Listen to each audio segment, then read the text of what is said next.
Merci, Monsieur le Premier ministre, chers membres de la presse, chers participants. Effectivement, en effet, sur ordre du Président de la République, le ministre des Finances et du Budget avait désigné une équipe sous la supervision de l'Inspection générale des finances afin d'élaborer un rapport sur la situation des finances publiques au 31 mars 2024.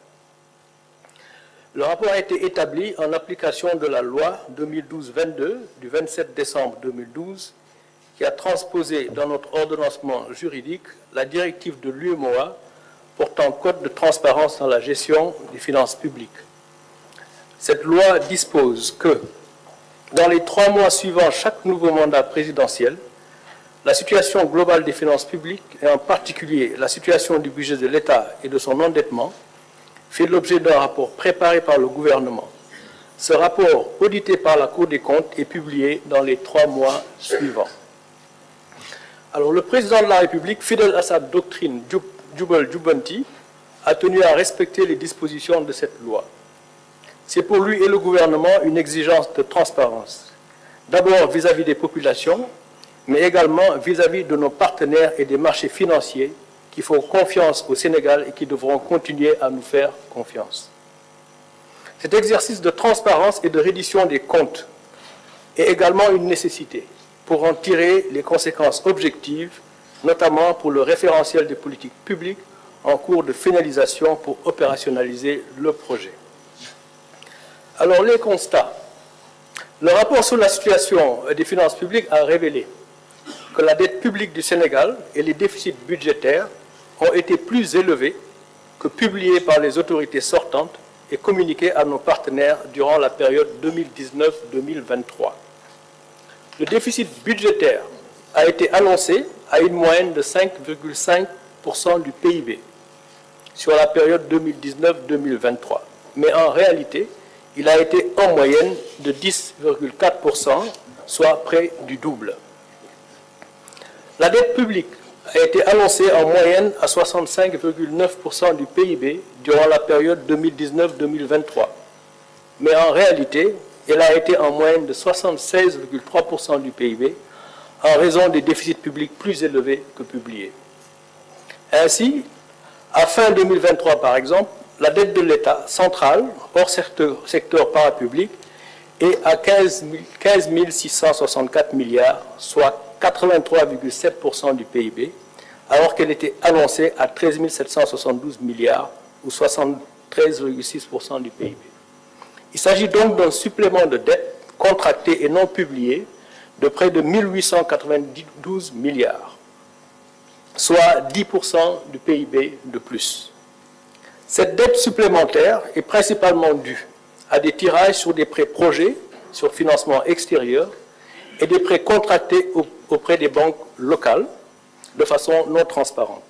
Sur la période 2019-2023, les tirages sur ressources extérieures non inclus dans les déficits ont été en moyenne de 593 milliards annuellement et les prêts bancaires non inclus dans les déficits en moyenne de 179 milliards annuellement. Alors, juste pour expliquer, lorsqu'on parle de tirage donc sur ressources extérieures, ou de prêts bancaires qui ont été contractés et dépensés de façon non transparente, en principe, donc, ces dettes devraient se retrouver dans les dépenses. Donc, dans les dépenses et donc dans le financement. Dans le financement de ces dépenses et donc dans la dette. C'est la raison pour laquelle nous disons qu'il y a eu des tirages sur ressources extérieures ou des prêts au niveau des banques locales qui ont financé des dépenses qui n'ont pas été donc publiées ou en tout cas comptabilisées dans nos déficits budgétaires et de ce fait, ces dettes sont à comptabiliser dans la dette et donc on fait l'objet de dépenses qui auraient dû être incluses dans nos déficits. Alors, cette dette supplémentaire, nous disions, est principalement due au tirage sur ressources extérieures et des banques locales. Si on prend l'exemple de l'année 2023, par exemple, le déficit budgétaire à fin 2023 s'établirait aux alentours de 10% du PIB 2023, en y intégrant les tirages sur ressources extérieures et les prêts auprès des banques, alors que le déficit annoncé était de 4,9% du PIB, soit le double.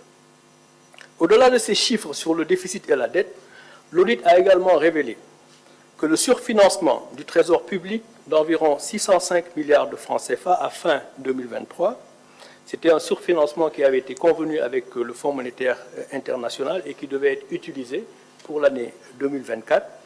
Ce surfinancement de 605 milliards de francs CFA a été utilisé pour payer des dépenses non budgétisées et des dettes connues de l'État, contrairement à ce qui avait été communiqué aux partenaires.